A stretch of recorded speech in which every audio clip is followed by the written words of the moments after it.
Episode 17, Series 2 of 1001 Stories of Health. What was almost served. Time was running out, and so were Bridget and Naomi, pushing carts, snatching groceries, racing toward their Easter meal, already dangerously behind schedule. I can already hear my mother-in-law's car pulling into the driveway.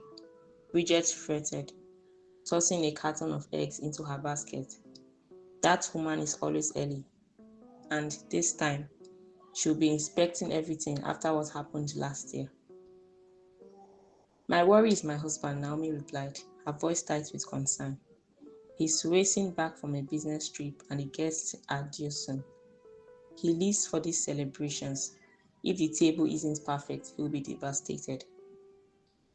As neighbors on the same street, they had agreed to shop together, moving quickly through the aisles before checking out and heading home. I actually prefer mornings for shopping, Naomi remarked as they drove. I always feel the items are fresher. Bridget shook her head. Not always. Some items are stored and only brought out when needed, especially during this season. Or worse, when they are about to expire. She paused. Last year, I accidentally bought an expired can of meat. I was supposed to check the dates, but we were in such a hurry. That's true, Naomi said. I really should check this. She reached for the bag at her feet, but her phone rang loudly and the thought slipped away. When Bridget arrived home, her mother-in-law, Martha, was already there.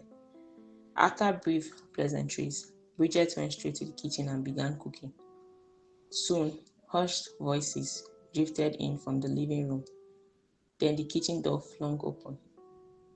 Martha stood there, voice trembling, clutching the drinks Bridget had left on the dining table. You did this again, she said sharply. Bridget, look at the neck of this bottle. Bridget's husband, Mark, walked in, his expression serious. Honey, the drinks have expired. These are 4 months past the date. Martha gasped. I am leaving now. This is the same thing that landed me in the hospital last year. Mark stepped forward, blocking her path. Mom, wait. Bridget forgot to check because she was in a hurry. She would never hurt you on purpose. Martha hesitated, then slowly sat down, still shaking. Mark turned to Bridget. I thought we talked about this. Go apologize to her properly. She's upset, but she'll understand. Bridget nodded, remorseful. After apologizing, she immediately called Naomi. The drinks are expired. Hope you haven't served them. Naomi, barely hearing over the noise of her gathering, responded brightly before the call cut off. A chill ran through Bridget. Without hesitation, she rushed to Naomi's house. The bottles were already arranged on the dining table as guests gathered. Bridget moved quickly, picking them up despite the stares. The drinks are expired, she whispered, pulling Naomi aside. You can't serve them. Naomi's composure faltered.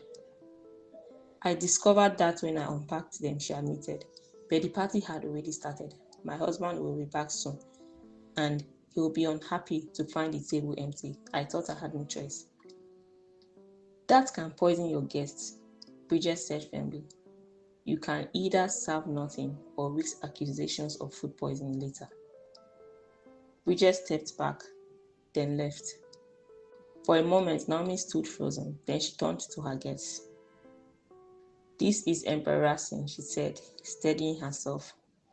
But I prefer your safety over appearances. There will be no beverages apart from water today. A heavy silence settled over the room. Then an elderly guest stood and clapped. Integrity is rarer than fine wine, Naomi, he said. Thank you for looking out for us. One by one, the others joined in, the applause replacing tension with quiet respect. The next morning, the two women returned to the store, not as customers. They carried a box of expired goods and a printed copy of the health code. Standing before the manager, composed and resolute, Bridget spoke. If you don't pull every expired item off those shelves today, the health inspector will be here by noon. They were no longer just neighbors, they were protectors. And for the first time in years, the Easter season felt truly clean and safe. Keep enjoying the episodes of 1001 Stories of Health at 1001storiesofhealth.wordpress.com.